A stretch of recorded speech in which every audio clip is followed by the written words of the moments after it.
Oke, hari ini harusnya kita bicara tentang Sahri mana Sahri?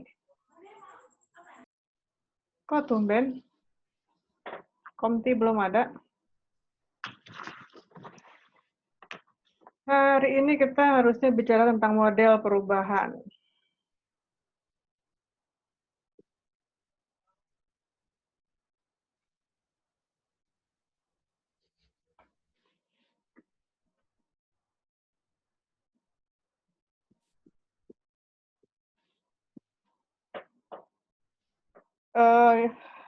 Saya mulai aja ya.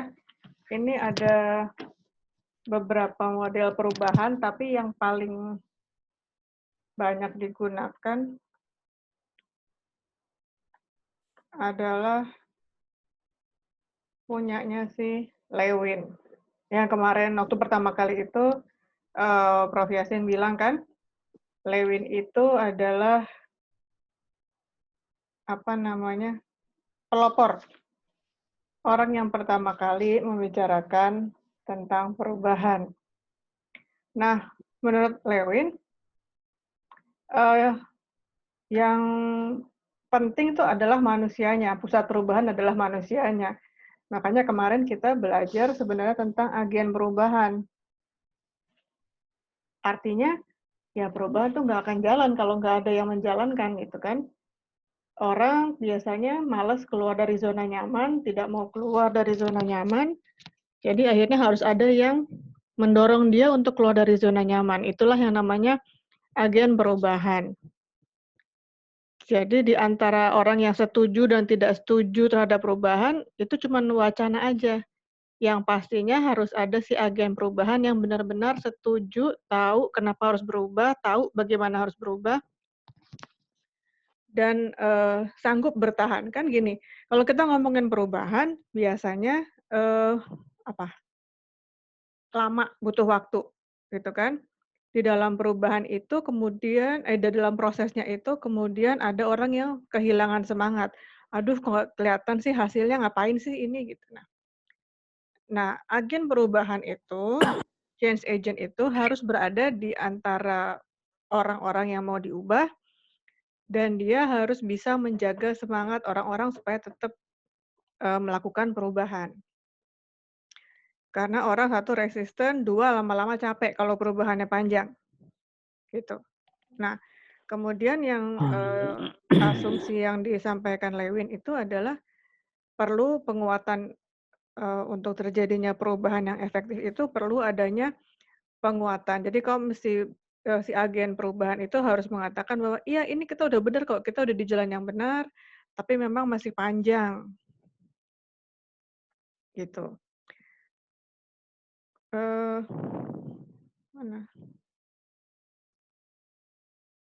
Nah, Lewin mengatakan ada 3 tahap, yang kemarin sudah Prof. Yasin bilang juga kan, bahwa tahapan-tahapan dari tokoh-tokoh yang lain biasanya dikembangkan dari ini. Unfreezing itu artinya, eee, apa yang sudah jadi kebiasaan, yang sudah beku, dicairkan, namanya juga unfreezing. Jadi yang udah kebiasaan masuk keluar lewat kanan, itu yang keluar lewat kanan tuh mesti ditangkep-tangkepin tuh.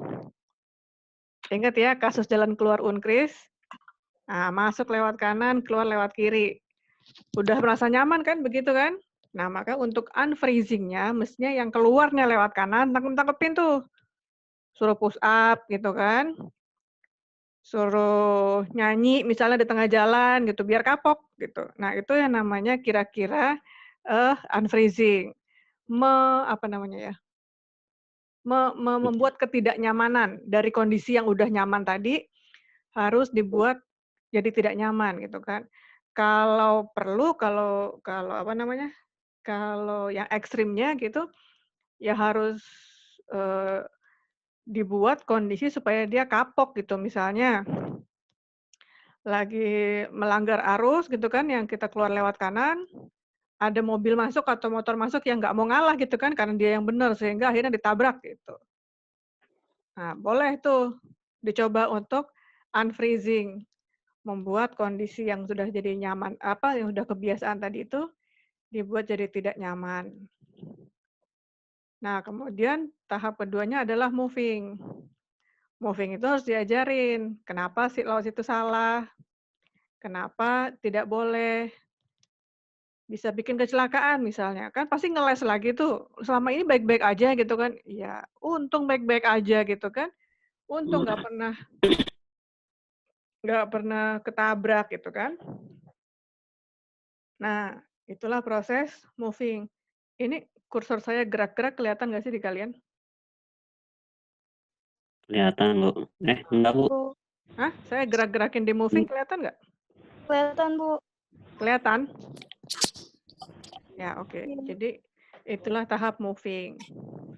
Yang berikutnya rephrasing. Kalau sudah benar, sudah tahu harus keluar yang ke kiri, nah kemudian dikasih penguatan lah, apa penguatannya? Misalnya yang lewat kiri dikasih coklat gitu, atau dikasih duit gitu. Nah, masalah dengan itu sebenarnya masalah reward-nya aja, apakah orang akan mau lewat situ lagi kalau nggak dikasih reward gitu kan. Nah, proses yang rephrasing ini agak membingungkan sebenarnya, karena bagaimana membuat orang tetap melakukan hal yang sama, hal baru yang sudah benar itu gitu loh.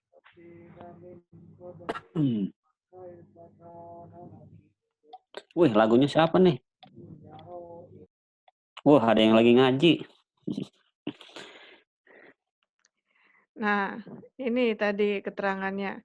Unfreezing itu memastikan bahwa ini kalau di perusahaan, bahwa karyawan sudah siap melakukan perubahan, kemudian dieksekusi di tahap yang change, kemudian di refreezing, supaya memastikan bahwa yang diubah tadi sudah permanen, dilakukan tanpa perlu diawasi atau disuruh atau diplototin gitu ya.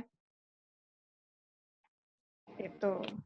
Bu, minta Ya. maaf Bu, nggak bisa ikut pelajaran Ibu. Kenapa? Saya mau nganter orderan.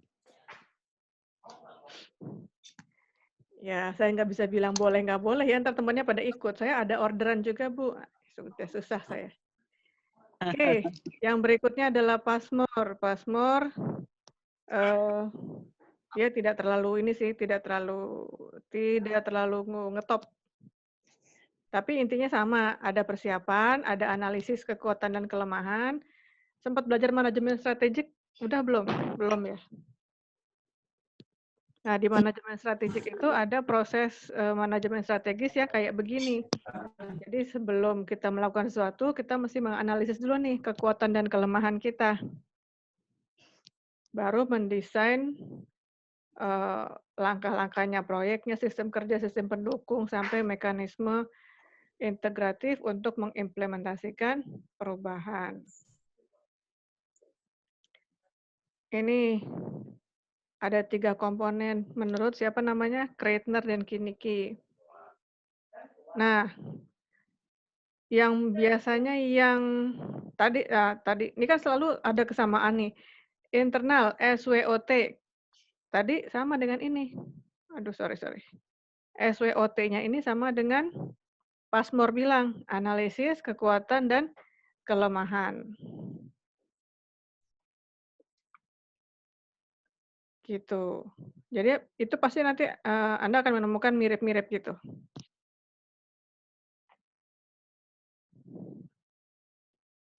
Nah, target element of change yang diubah tuh biasanya apa?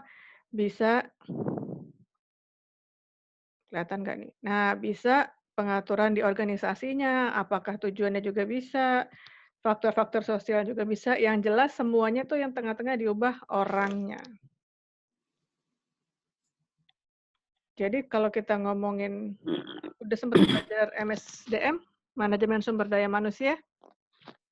Nah, sebenarnya ini kita kelanjutannya. Jadi orangnya itu harus diubah juga supaya dia bisa mengubah yang lain di luarnya ini, mengubah tujuan, mengubah organisasi, mengubah faktor sosial, mengubah metode, semuanya yang ngerjain siapa? Orang.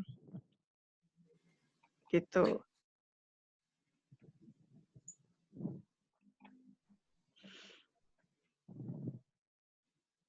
Nah, ini juga yang lainnya yang terkenal adalah Kotter. Dia punya 8 tahap untuk melakukan perubahan. Yang pertama menurut dia harus ada rasa urgensi. Apa itu urgensi? Apa ya? Kepepet. Hah? Kepepet. Kepepet. Iya, rasa kepepet. Mendesak. Mendesak. Ah, itu kerenan tuh. Kepepet, mendesak untuk berubah. Kalau kamu keluar lewat kanan dan nggak kenapa-kenapa, ada rasa kepepet nggak buat berubah? Enggak. Enggak, Makanya Bu. lewat kanan terus, lanjut gitu. Tapi Iya, Bu, benar. begitu di kanan, lewat kanan, terus kamu dipepet mobil, kemudian kamu maksa, terus mobilnya kegaret, berantem, nah itu baru mulai itu. Gitu. Tapi, nah ini sulitnya menimbulkan rasa urgensi apa? Kalau ada kejadian seperti yang saya gambarkan tadi, apa yang kita bilang? Mobilnya sih salah, nggak bisa nyetir dia gitu kan. Orang jalan segede gitu masih ngenain gue juga. Nah, itu kelebihannya manusia. Selalu cari alasan. Gitu ya. Nah, itu yang membuat mau melakukan perubahan juga jadi susah. Kenapa? Karena semua dicariin alasannya gitu loh. Kenapa kamu lewat kanan? Deketan, Bu. Tanya lagi, dekatnya berapa kilometer? Ya, nggak nyampe sekilo sih. Ya, kan? Cari-cari alasan aja berarti kan? Hemat bensin, Bu. Hemat bensinnya berapa liter? Saya nanya gitu sering kali kan.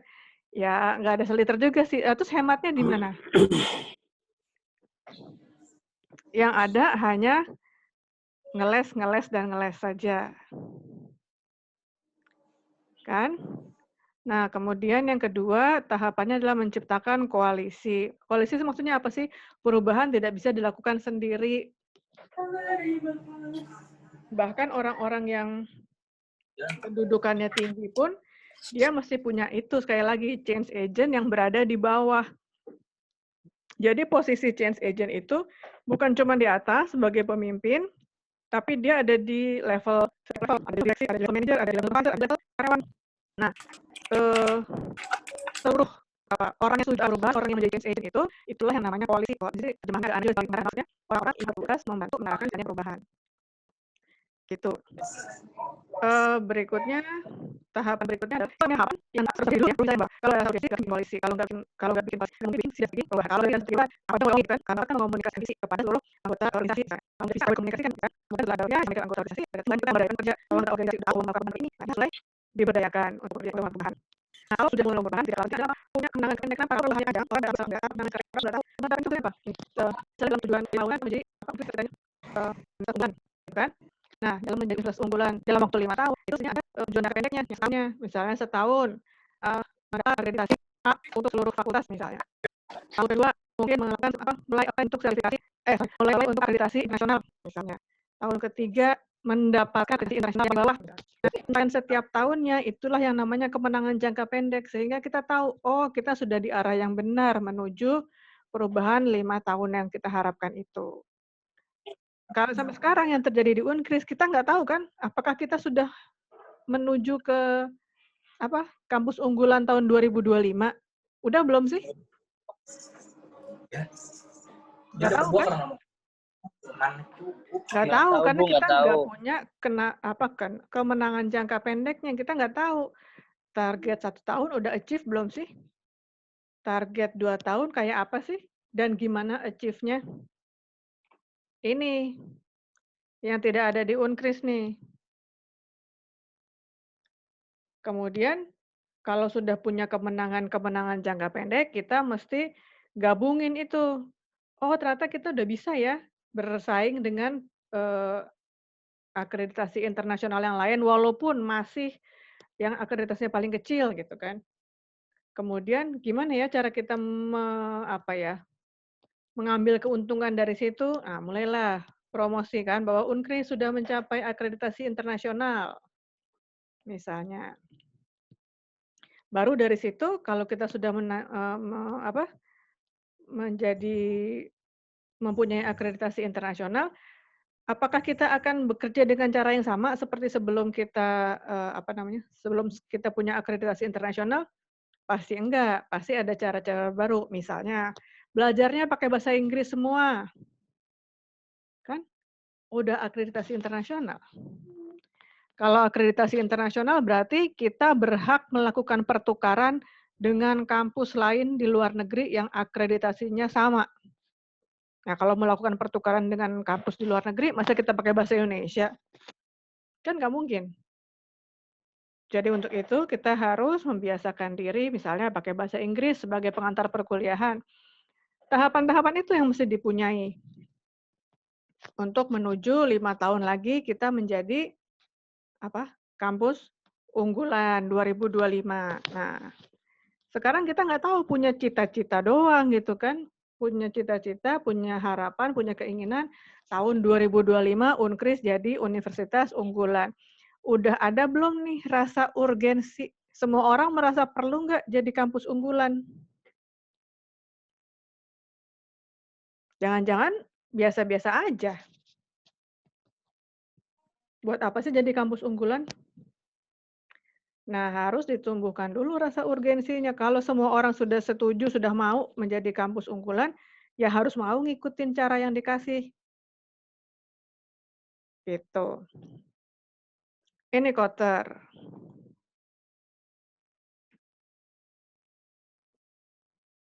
Nah, kemudian ini ada yang namanya Tiagi.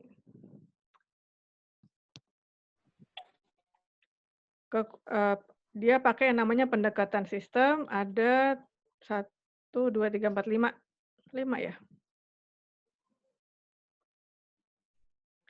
Nih, yang pertama mengukur kekuatan perubahan. Kemudian mengenal dan mendefinisikan masalah apa yang mau diubah. Tadi mengukur kekuatan. Kita punya kekuatan apa sih, Unkris? Paling gampang saya nyontohin Unkris deh, soalnya susah berubahnya. Ya kan? Belum ada perubahan sama sekali. Unkris punya kekuatan apa sih? Apa kelebihannya Unkris? Kalau kita analisis SWOT, nah berarti ada menganalisis kekuatan kan berarti analisis SWOT lagi, sama kayak yang tadi. Unkris punya punya kekuatan apa? Kelebihannya. Kelebihannya kampusnya tua, udah lulus, akan kelebihan. Enggak sih mungkin bilang, ya kan udah Unkris itu kan orang udah kenal Unkris. Iya, benar nggak orang udah kenal Unkris? Pernah nggak? Tanya Unkris gimana? Salah lah kan, misalnya sebutkan. Berarti kan apa fungsi apa? Udah 5 tahun mungkin kenal juga. Maksudnya 5 tahun udah setara saya gitu, saya gitu kan. Orang udah kenal Unkris, oh iya gitu ya. Karena kalau mengenal apa yang kenal. Nanti ketika kita melihat analisis SWOT-nya, ada tuh yang ada kira-kira orang. Misalnya kekuatannya, duit kecil gede. Nah, kekuatan tuh, ya kan? Bisa membangun macam-macam, bisa bikin kekuatan tuh. Jelas kita bagus kan? Tapi kayak punya kayak gimana gitu kan?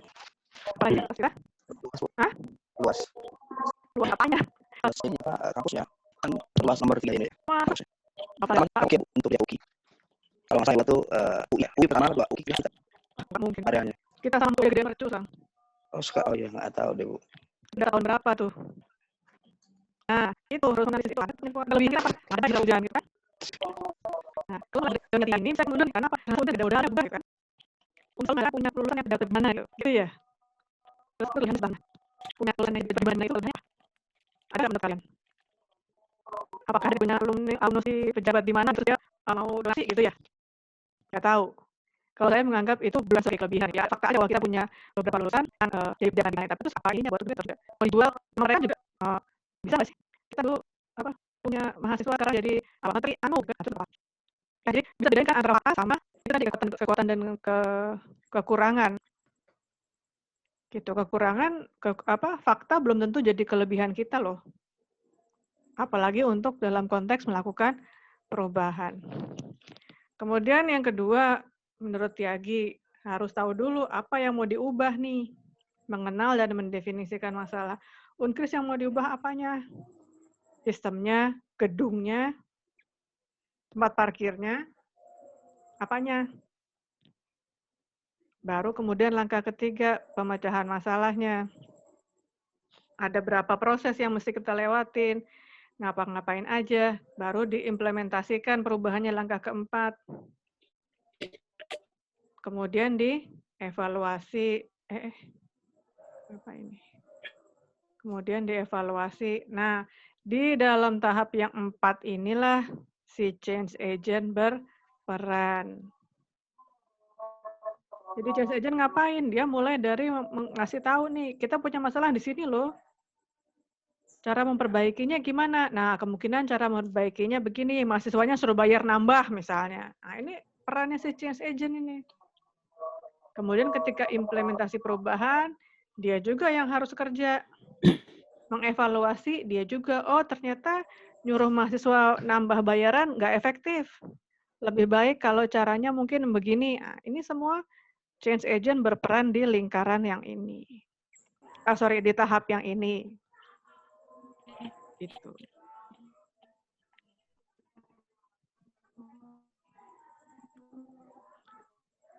Bridge dan Mitchell juga bilangnya ada 3 tahap. Perpisahan maksudnya tadi sama dengan unfreezing, cara lama ditinggalkan. Terus tapi dia bilangnya netral dulu, bukan moving. Kalau dia netral, pelajari cara-cara yang baru, baru kemudian dipakai. Kalau di Lewin, refreezing.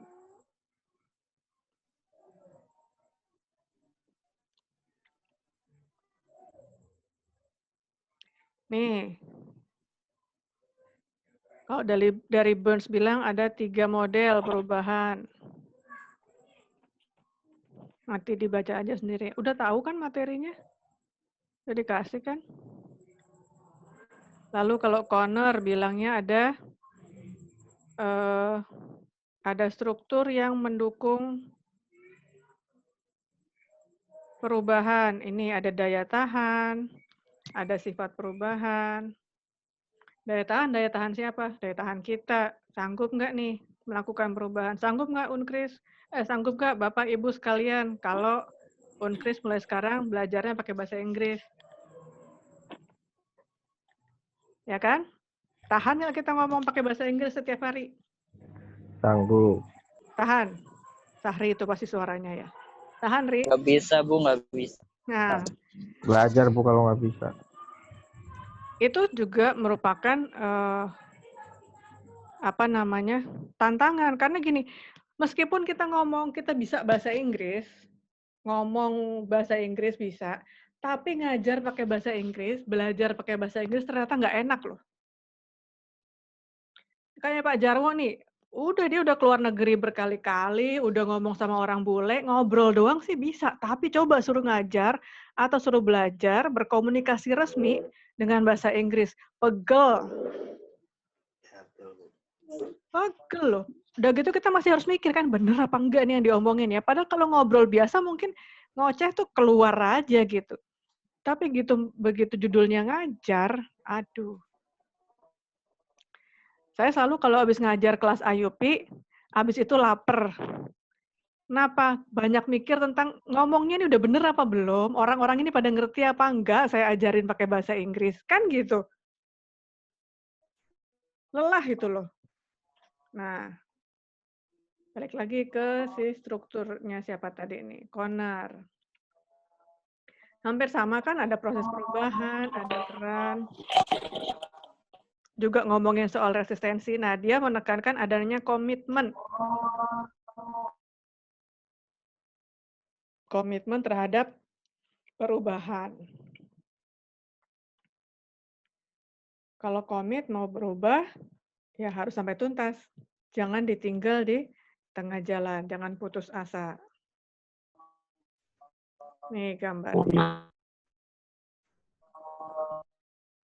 Pak Malik kenapa nih?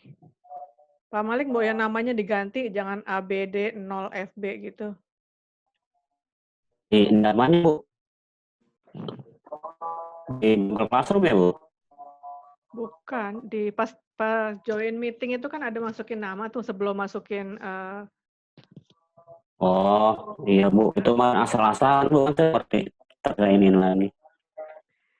Nah, ini ada lagi.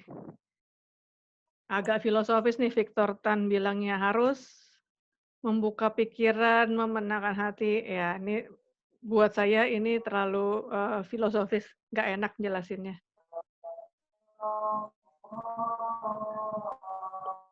Nah, aduh, mana sih? Udah, itu materi saya untuk hari ini.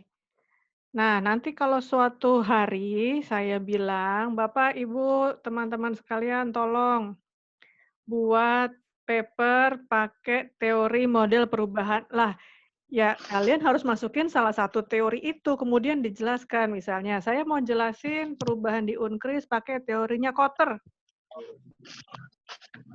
Ya harus diikutin. Tahap satunya Kotter adalah menimbulkan urgensi. Bagaimana menurut pandangan Bapak Ibu sekalian, pandangan teman-teman sekalian, membangkitkan urgensi di UNKRIS? Apakah sudah terjadi? Apakah sudah dilakukan? Kalau belum, sebutkan belumnya di mana, alasannya apa. Jadi yang namanya teori selalu gunakan sebagai, kalau istilah saya adalah sebagai pisau buat mengiris-iris masalah gitu loh. Jadi teori-teori itu yang kita pelajari ini bukan yang nggak ada gunanya. Nanti kalau bikin skripsi, kan ada bab 2-nya itu kajian teori. Saya suka bingung sama mahasiswa.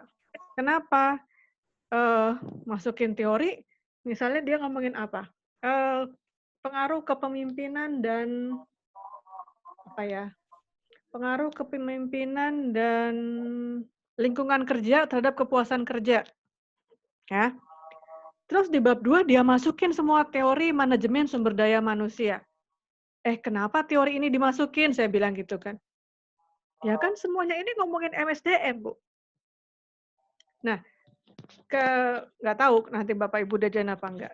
Kalian diajarin apa enggak. Yang dimasukin di kajian teori hanya teori yang satu, berkaitan dengan variabel. Jadi kalau variabelmu kepemimpinan, lingkungan kerja terhadap kepuasan kerja, yang masukin teori tentang kepemimpinan, lingkungan kerja, dan kepuasan kerja.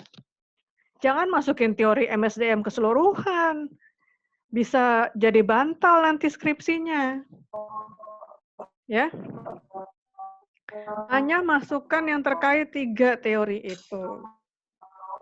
Dan terus itu 3 teori itu bukan cuma buat dimasukin, tapi nanti di bagian bab 4, ketika sudah melakukan penelitian, pakai lagi teori yang di bab 2. Jadi ini sesuai dengan teorinya siapa tadi yang dipakai di bab 2, tetapi di Indonesia misalnya, kepemimpinan dipengaruhi juga oleh senioritas.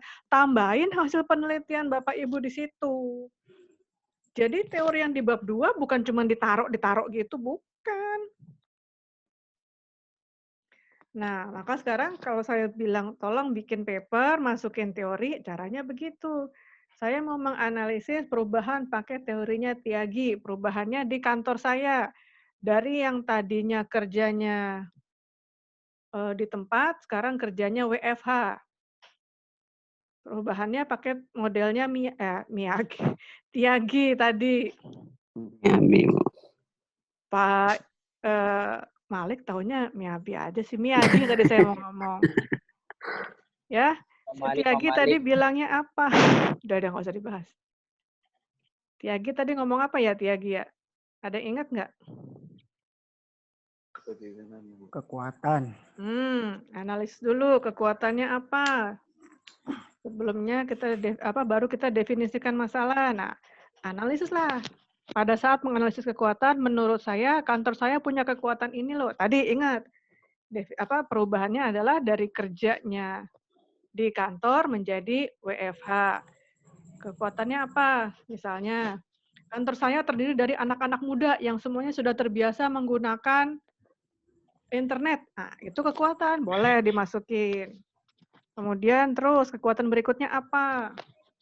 Misalnya, kantor saya punya banyak cabang di luar kota dan sudah terbiasa melakukan conference call. Nah, itu juga kekuatan.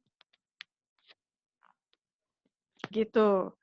Jadi harus dideskripsikan teorinya ngomong apa, terus dimasukkanlah kasus kita gitu loh. Apa yang bisa kita lihat dari kasus itu sesuai dengan teorinya si Tyagi yang kita pakai tadi gitu loh. Gitu cara memasukkan teori. Nah, sekarang kebanyakan karena teman-teman sekalian tidak diajarin cara menganalisis yang benar, bab 2-nya isinya apa, analisisnya kemana, nggak ada hubungannya. Gitu. Itu yang kemudian bikin skripsi Bapak Ibu nanti diodal-adul sama penguji. Karena apa? Nggak nyambung, pengujinya juga jadi bingung. Ini orang mau ngomongin apa sih? Gitu. Maka nanti kalau bimbingan saya, jangan khawatir, saya akan sangat bawel. Bisa bolak-balik, nggak selesai karena teori yang dia pakai nggak matching sama analisisnya. Begitu, jadi siap-siap aja nanti. Ada yang mau minta jadi bimbingan saya nggak? Siap-siap. Karena kalau saya langsung kasih begitu, karena saya kalau ngasih ke mahasiswa sudah dari semester 3, semester 4 udah mulai begitu. Ini teorinya, masukin ke kasusmu. Jangan teorinya kemana, kasusnya kemana. Gitu. Ya. Ada pertanyaan sejauh ini? Kemarin yang tugas si lingkaran-lingkaran itu kan ya, itu kan saya bilang masukkan teori.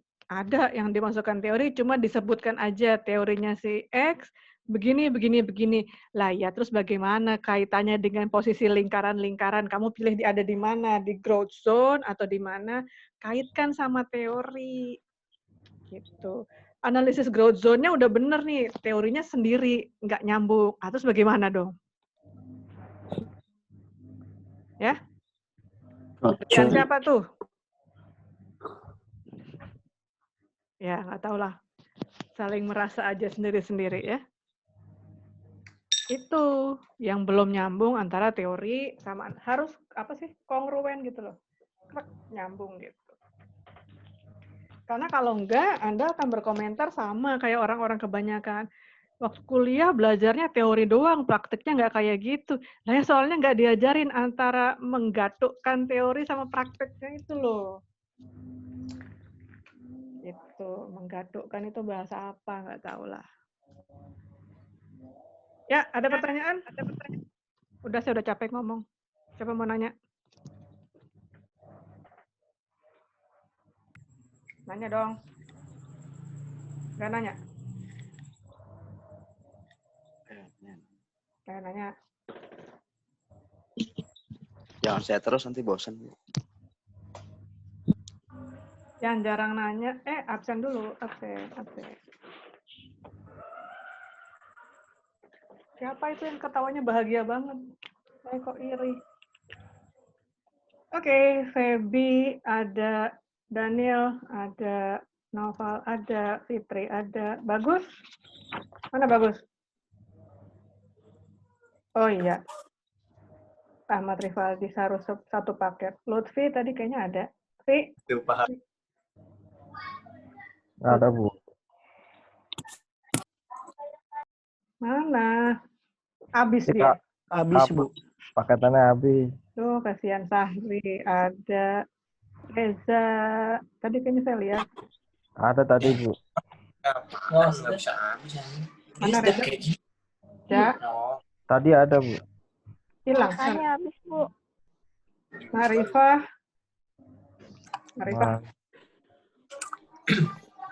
Angkat tangan dong. Oh, itu masih connecting. Oke, Sofi. Sof. Ada, Bu. Ada. Sofian. Ada. Eko Saputro. Eko. Tadi Eko siapa? Tadi Eko Murdiantoro kan? Iya, yang narik Eko. Hadir, Bu. Mana Eko Saputro? Hadir. Oh ya. Indah Sari. Hadir, Bu. Put ada Alwiyah. Hadir. Nah, oh ya. Iksan. Hadir. Catherine ada. Sevi tadi kayaknya ada. Hadir, Bu. Citra ada. Ya, Bu. Ya, kamu kerudungan lagi. Kemarin males, Bu, ngambilnya. Dasar. Jarwo ada, Eko Murdiantoro ada, April ada, Fatimah Zahra mana? Oh iya. Anak ganteng mana? Rifki? Hadir, Bu. Oh, sip. Heran. Liana. Liana nggak ada. Uang. Liana nggak ada. Denny ada. Eko Prabowo ada. Oke. Beneran? Pertanyaan, siapa mau nanya? Semua. Kalau nggak nanya, Enggak dong. udahan aja, kasihan biar pulsanya hemat. Semua. Gitu ya? Pakai WiFi, Bu. Ya, yang pakai wifi. Si Lutfi kenapa nggak di tempat kamu, Ri? Nggak tahu. Dewan. Di luar, Bu, yang ada sinyal, Bu. Tumben ini belum habis. Kirain kamu nempel sama Sahri lagi. Jauh, Bu, Sari, rumahnya. wifi-nya udah diganti, Bu, passwordnya. Belum bayar, tetap. Sedih. Oke, ayo, siapa mau diskusi? Udah materinya. Apa? Siapa mau diskusi? Bu, mau nanya dong, Bu. Ya, Dari kasus yang kemarin, yang lingkaran-lingkaran itu. Nah, menurut Ibu, lingkaran yang paling tepat untuk kita jadi agen perubahan tuh yang mana ya? tar dulu ya, saya cek dulu udah pada jawab belum. Ntar kalau pada belum jawab diperbaiki lagi. Jangan nakal. Tar dulu saya cek dulu. Kalau ada yang belum jawab, diperbaiki ntar. Manajemen perubahan. Manajemen perubahan.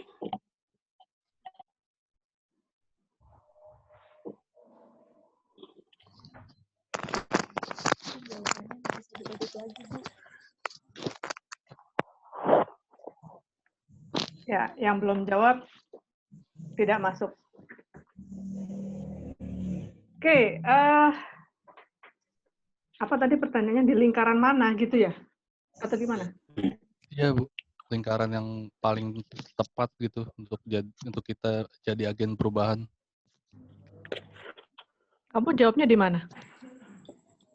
Growth zone.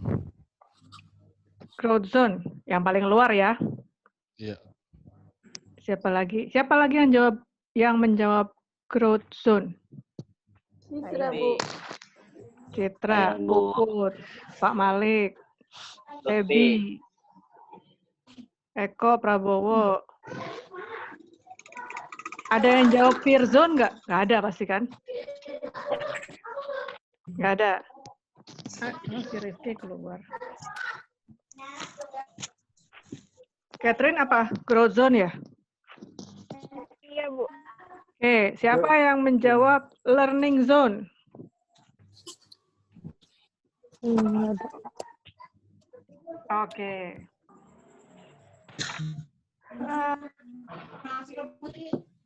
Learning zone. Siapa tadi yang jawab learning zone? Sofyan. Sofyan, coba kita dengarkan alasanmu, Sofyan. Kenapa kamu memilih learning zone? Karena kan change agent ini bisa dimulai dari learning zone. Alasannya adalah kita bisa bertindak sebagai change agent untuk memberikan visi dan mengajak orang bersama-sama belajar menuju growth zone. Kalau kita nunggu sampai ke growth zone dulu, mau berubahnya kapan gitu. Kalau saya sih ngelihatnya di situ. Oke, sudut pandang yang menarik. Satu lagi dong yang learning zone siapa? Febi. Growth. Oke, Feb. Kenapa pilih growth zone? Karena kalau di growth zone itu ada beberapa peran change agent yang kayak contohnya ada change perubahan itu Bu, menerima adaptasi perubahan, terus merasa ada beberapa karena kan biasanya kalau change agent itu dia mempunyai kemampuan untuk melakukan perubahan. Biasanya ada sifat-sifat yang ada di lingkaran itu. Oke. Good point of view. Siapa lagi nih? Tunggu, saya mau cari pendapat dulu. Jangan Pak Jarwo lah ya, udah bosan kita. Rifki mana Rifki? Aduh, mana tuh anak ganteng satu. Rifki, kamu pilih apa, Ki? Mana sih Rifki?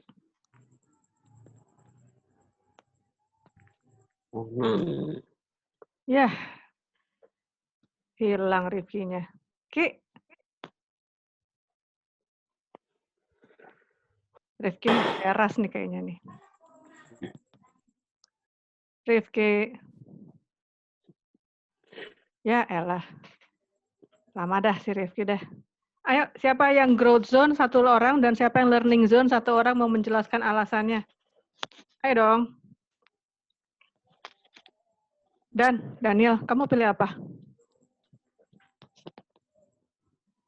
Daniel? Iya, kamu. Ya, Bu. Kamu pilih apa? Growth zone apa learning zone? Apa fear zone? Zone, Bu. Apa? Growth zone. Growth zone. Kenapa tuh? Ya, penjelasannya kurang lebih sama kayak Feby tadi, Bu. Karena saya baca yang poin-poin di situ tuh ya ada peran-peran agen perubahan gitu. Harus kalem, sabar gitu ya, kreatif gitu ya. Empati gitu, Bu. Empati, oke. Satu lagi dong learning zone, cewek.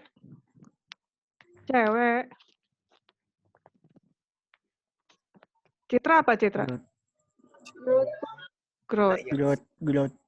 Yang learning siapa cewek? Dah? Saya Betty. Zara tuh, Bu. Mana Zahra? Kamu apa, Ra?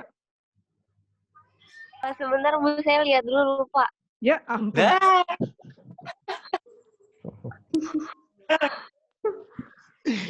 Rivaldi Maaf, puas Bu, banget dia lupa. ngatain orang. Ayo, siapa masa lupa? Yang learning zone siapa cewek? April, kamu apa? April growth kayaknya. Growth zone, Bu. Fitri. Bu. Ibu-ibu siapa yang ngomong? Fitri learning. Fitri learning. Ayo Fit, kenapa learning Fit?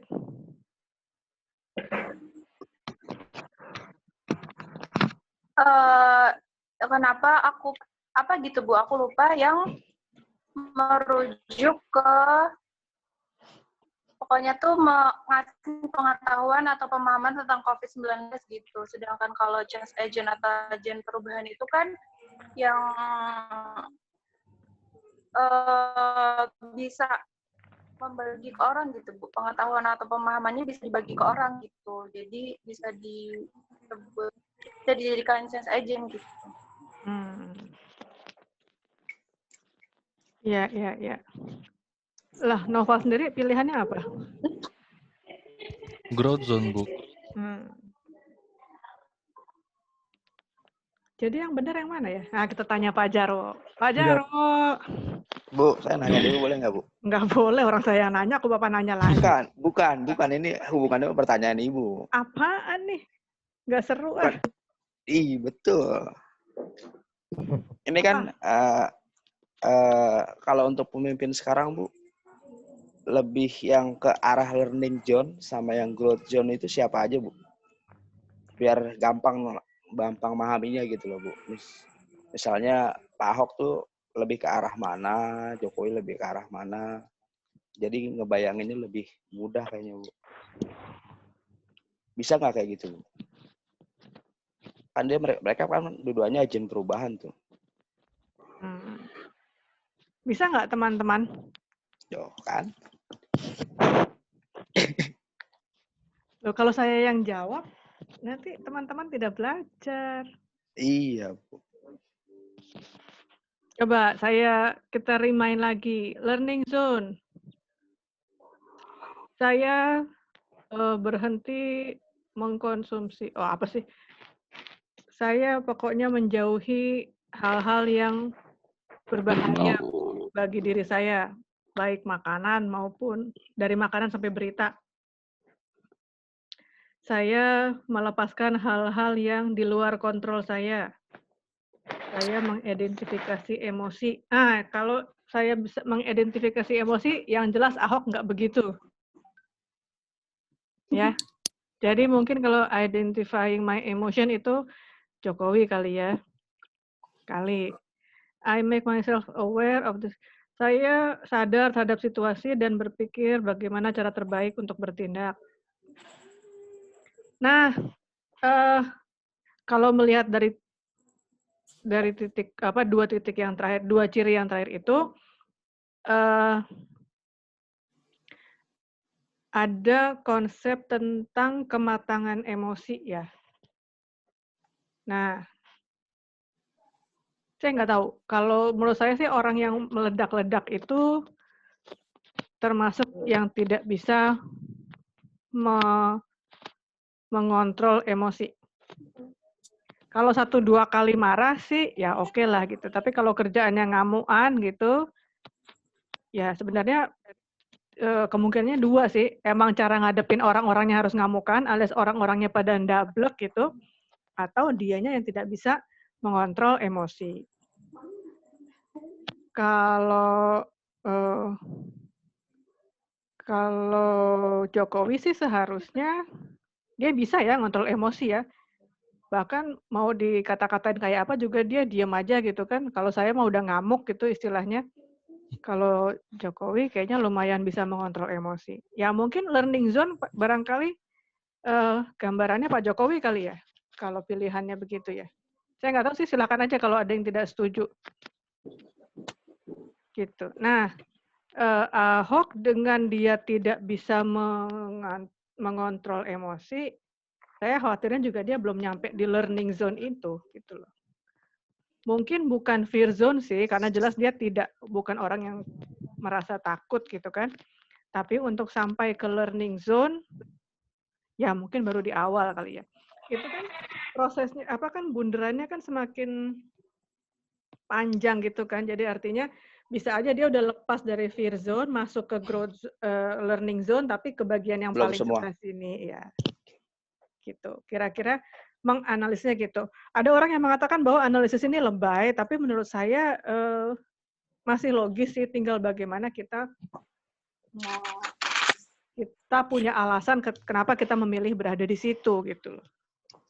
Kayak tadi pertanyaannya Noval tadi, saya yakin tidak ada yang pilih fear zone sih, cuman apa alasannya kenapa kok ada di learning atau di growth zone?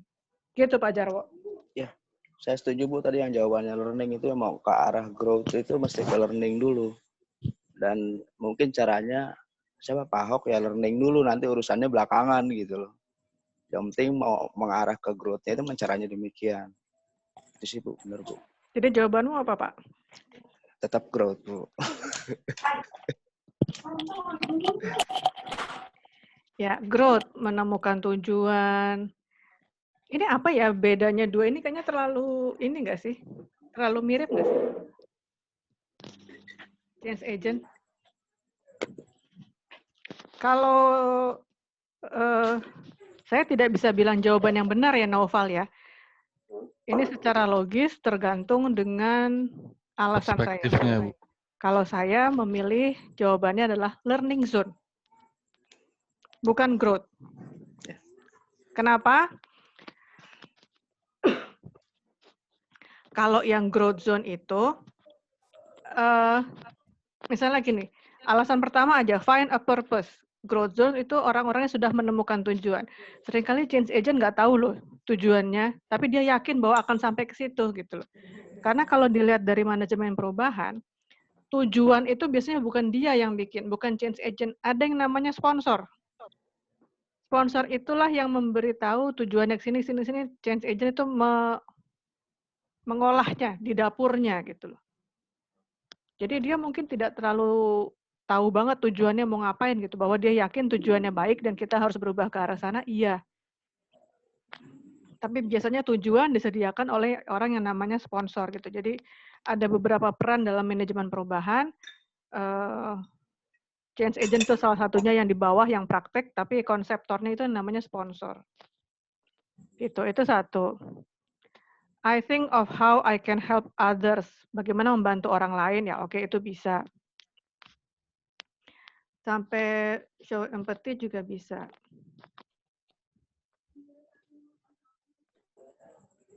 Nah, kenapa saya memilih learning zone? Karena menurut saya change agent itu juga bukan sesuatu yang apa ya? Kita jadinya cenderung kalau menganggap itu baik, jadi kayak kita kultuskan gitu loh. Enggak gitu loh. Change agent juga pasti ada coreng-morengnya, ada cacat celaknya gitu loh.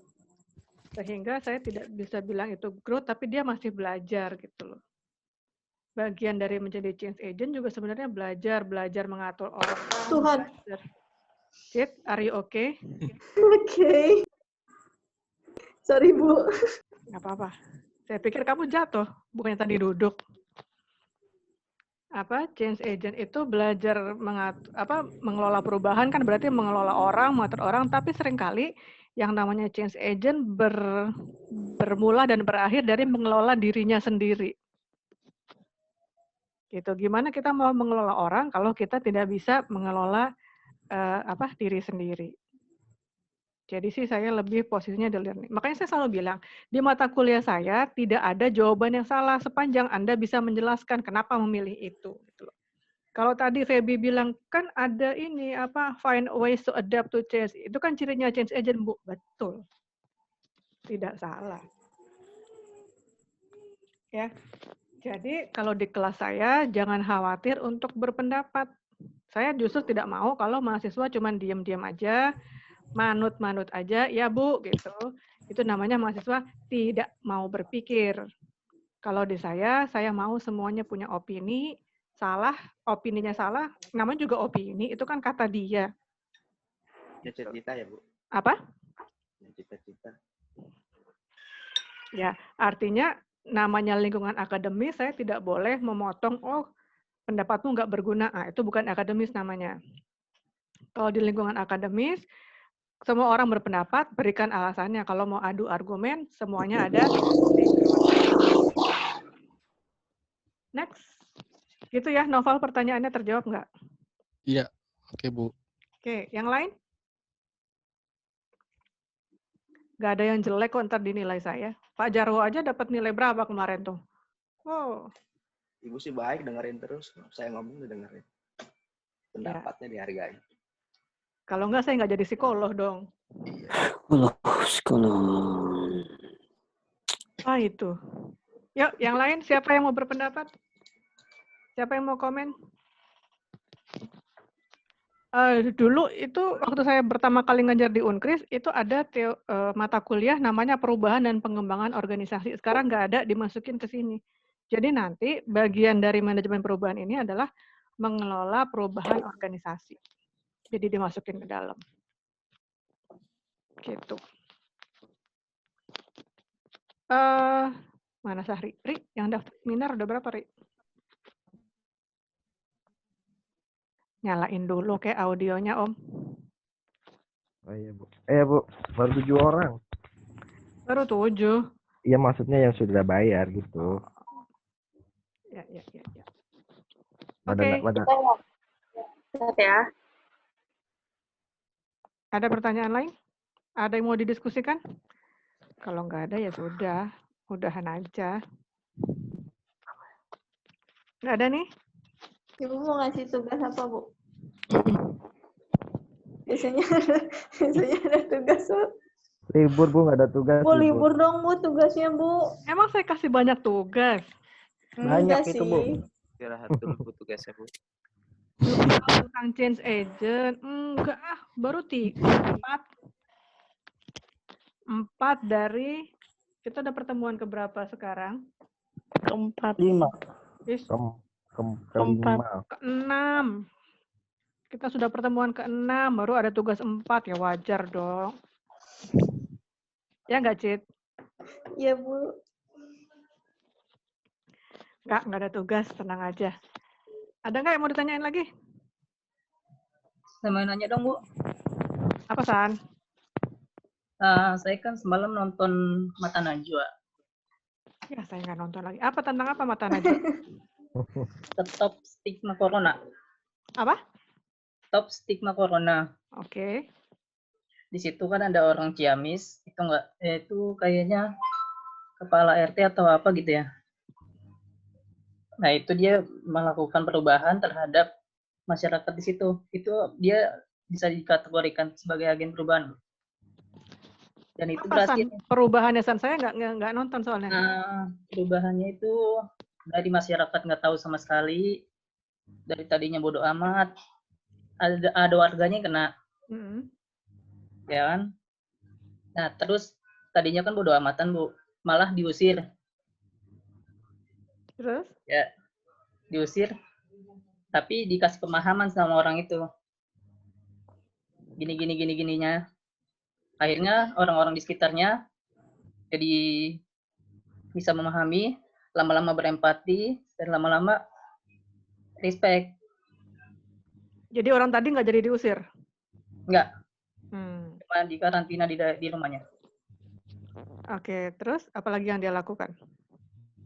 Ya pokoknya dia ngasih pemahaman, gini, pengetahuan tentang corona, baiknya gimana, gininya. Itu udah termasuk agen perubahan belum, Bu? Gimana kelas? Ada yang bisa bantu jawab? Sahri? Atau Naufal udah belajar psikologi belum? Naufal mau belajar psikologi soalnya. Psikologi manusia. Psikologi mana ada psikologi kucing ya? Ayo, ada yang mau kasih pendapat buat Iksan? Apakah yang dilakukan Ciamis, Bupati Ciamis? Apa? Orang itu tadi. Belum sampai bupati kayaknya. Itu belum. Lurah apa ya? RW gitu, Bu. Nah, pokoknya di dalam perumahannya itu. Apakah itu tergolong agen perubahan? Siapa mau berpendapat? Denny? Ya, Bu. Gimana pendapatmu, Den? Tentang apa, Bu? Ya elah, capek. Yang tadi, Bu. Saya aja nggak begitu. Siapa mau berpendapat? Saya, Bu. Pak Malik. Hah? Kalau Ya, saya sih, oke, Pak Malik dulu. Menurut saya sebagai agen perubahan, Bu, karena dia RW itu kan berarti ada di struktur organisasi, Bu. Jadi masuk ke perumahan juga. Aduh, Pak Malik kayaknya koneksinya agak sulit. Coba diulangi lagi, Pak. Saya agen di struktur organisasi, Bu, organisasi pemerintahan. Dia ada di struktur organisasi pemerintahan. Terus? Iya. Nah, jadi saya rasa karena tindak menurut saya seperti agen perubahan. Jadi dia termasuk agen perubahan gitu? RW saya. Gitu nggak sih maksudnya? Karena dia berada di suatu struktur pemerintahan, dia jadi agen perubahan gitu? Iya. Ada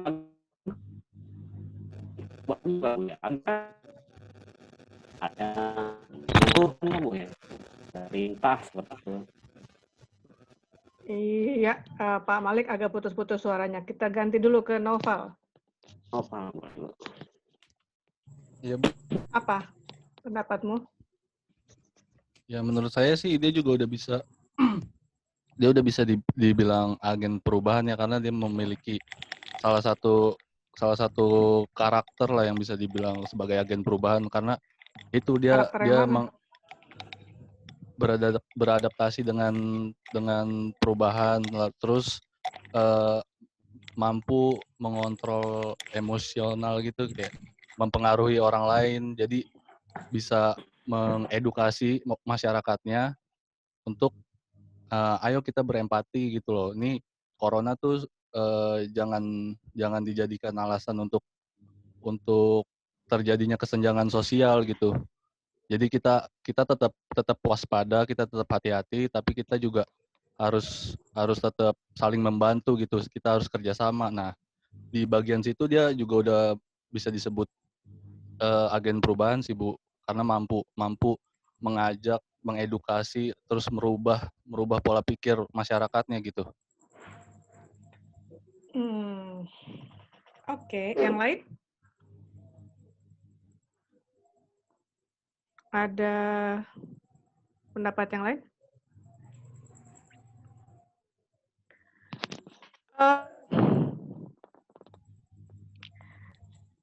Jadi kalau menurut saya soalnya itu yang terjadi dengan urusan COVID itu, seperti yang diceritakan sama Iksan, itu bukan termasuk perubahan ya. Artinya gini, sorry, saya mundurnya gini. Bagian dari menjadi seorang agen perubahan adalah melakukan edukasi, betul, tadi yang Naufal bilang. Karena dia memberikan penjelasan kenapa COVID itu penderita COVID itu jangan diusir dan sebagainya. Dalam konteks itu, iya, dia bisa dilihat sebagai agen perubahan. Tetapi karena konteks besarnya bukan perubahan, jadi menurut saya nggak bisa dimasukkan sebagai agen perubahan. Gini, COVID adalah suatu keadaan dikasih, great. Kalau mau yang namanya ada perubahan, misalnya gini, karena COVID, orang yang tadinya kerja di kantor jadi kerja di rumah. Itu perubahan. Karena COVID, orang yang tadinya punya warung, berjualan di pasar, kemudian harus berubah cara penjualannya menjadi lewat telepon, dipesan, dikirim. Itu ada perubahannya. Tapi kalau konteksnya orang tidak tahu COVID, kemudian menjadi salah paham, kemudian mengusir orang yang COVID, itu tidak ada perubahannya, gitu loh maksud saya.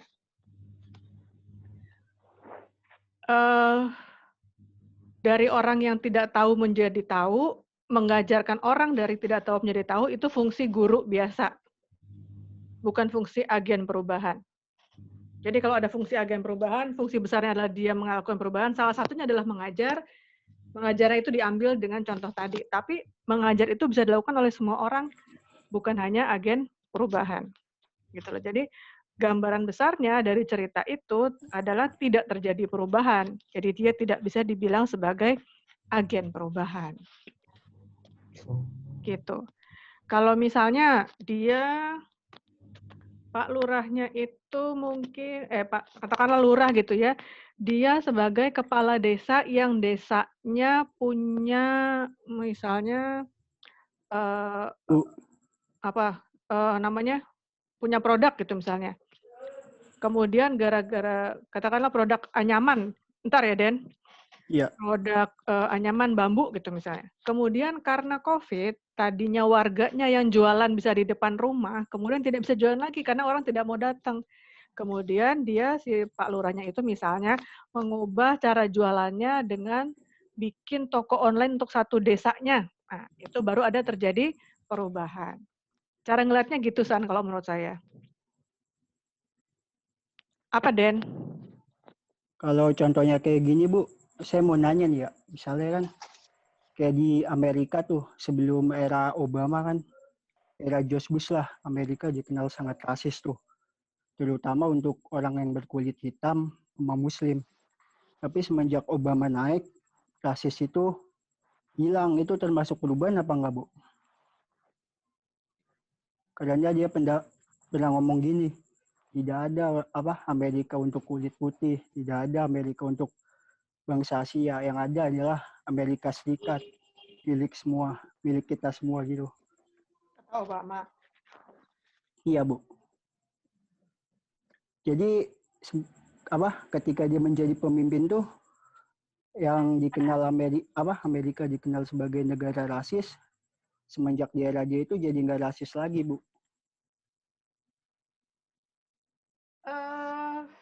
Yang mau kamu tanyain apanya, Den? Perubahannya? Iya, itu termasuk agen perubahan nggak? Karena kalau saya lihat dari teori Tyagi ya, kan ada faktor kekuatannya juga tuh Bu. Faktor kekuatan karena dia didukung oleh kaum-kaum imigran, kaum-kaum kulit hitam, yang jumlahnya juga lumayan banyak. Ada yang mau kasih komentar buat Denny?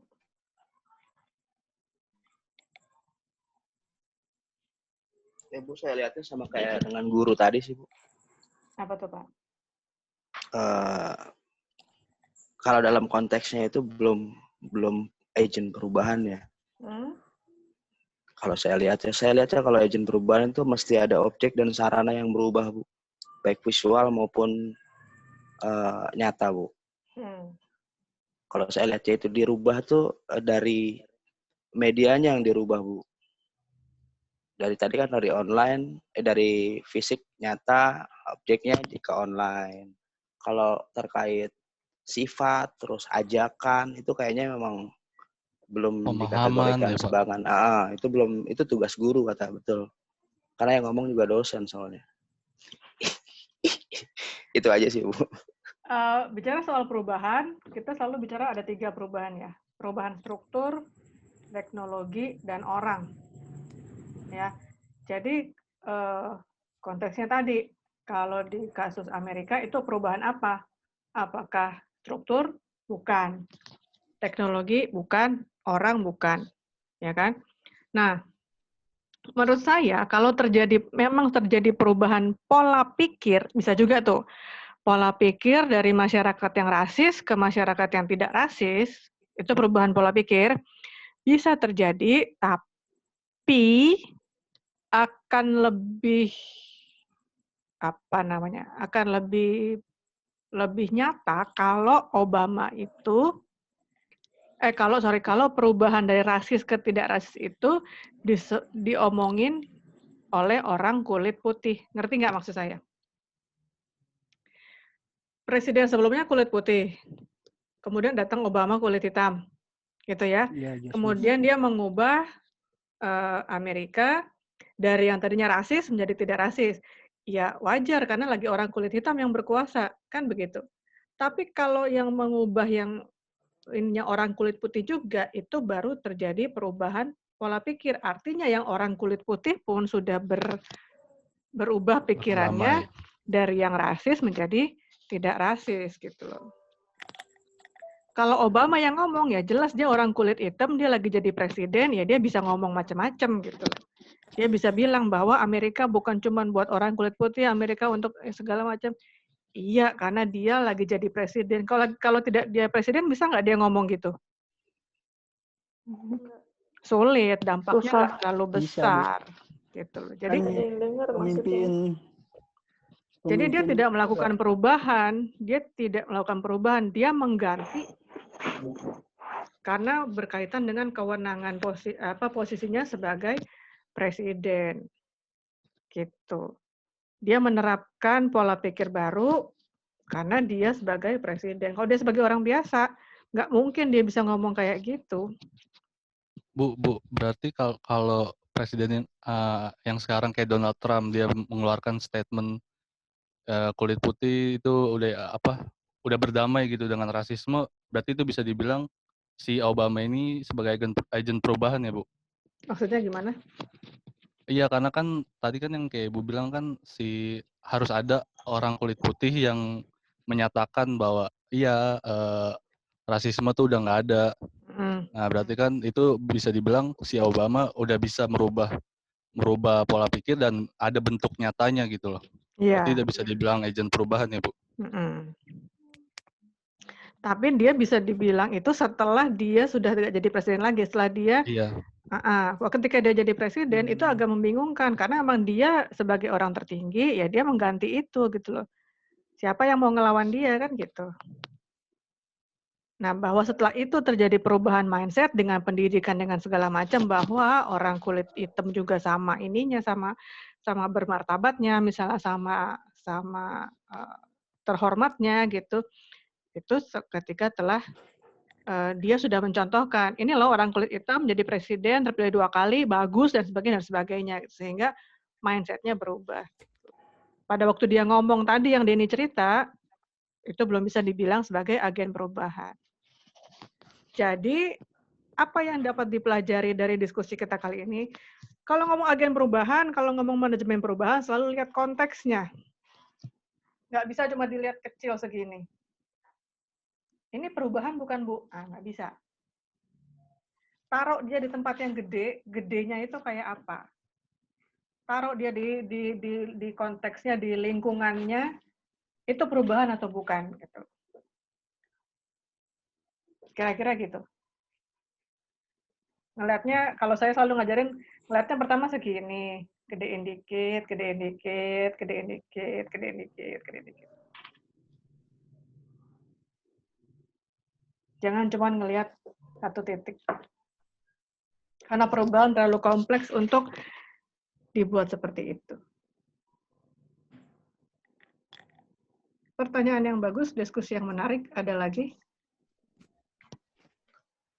Kalau tidak ada, sudah mau jam 8, sudah absen, materinya sudah ada, sudah saya berikan kan semuanya? Udah. Udah, Bu. Sudah, silakan didaftarkan lagi untuk yang seminar. Kita ketemu minggu depan, belum ujian kan ya? Tanggal 30 ya? 2 minggu lagi. Oke, sampai bertemu minggu depan. Terima kasih semuanya. Selamat malam. Terima kasih, Bu. Selamat malam. Malam.